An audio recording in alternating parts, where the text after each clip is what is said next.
Saudara-saudari terkasih, berjumpa kembali dalam Renungan Harian FEK edisi Senin tanggal 28 September 2020. Marilah kita berdoa. Dalam nama Bapa dan Putra dan Roh Kudus. Amin. Allah Bapa yang makasih, syukur atas anugerah rahmat iman yang boleh kami terima.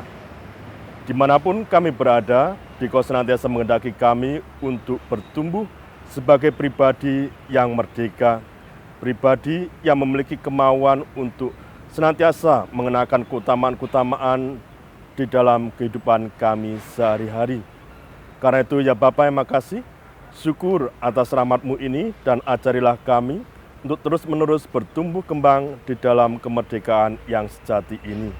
Demi Kristus Tuhan dan pengantara kami. Amin. Dalam nama Bapa dan Putra dan Roh Kudus. Amin.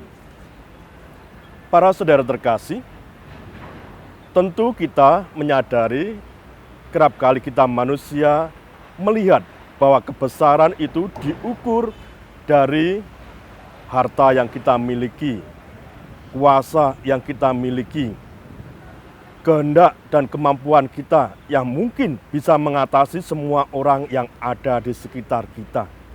Itulah yang kerap kali menjadi kebanggaan seorang manusia.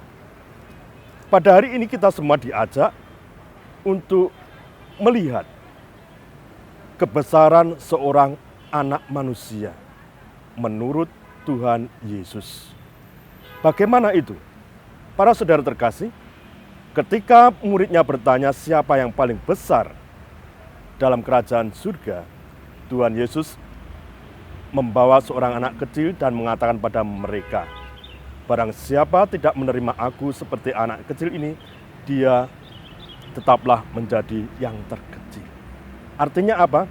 Kebesaran itu terjadi, kebesaran itu didapati di dalam diri seorang yang memiliki hati yang tulus, hati yang merdeka, hati yang bebas dari segala nafsu, harta dan kuasa dan sebagainya. Para saudara terkasih, karena itulah kita semua dipanggil untuk menjadi pribadi yang memiliki kemerdekaan yang sejati. Dan tadi kita pada bagian akhir Injil mendengarkan bagaimana para murid pun juga bertanya kepada Yesus, kalau ada orang yang mengusir setan demi namamu, tetapi dia bukan dari kalangan kita, dia bukan murid-Mu, apa yang harus kami lakukan?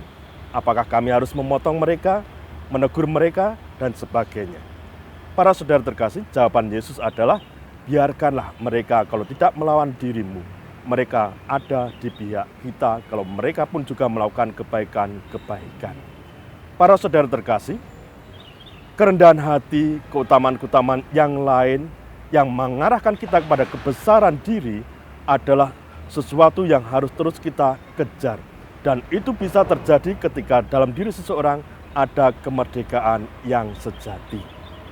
Karena itu, mari para saudara terkasih, belajar dari bacaan Injil hari ini. Mari kita buka hati kita, mari kita panjatkan doa-doa kita, agar kita dikaruniai hati yang baru, hati yang merdeka, hati yang mau bertumbuh kembang di dalam setiap kesempatan untuk melakukan kebaikan-kebaikan. Tuhan membimbing dan memberkati kita semua. Amin.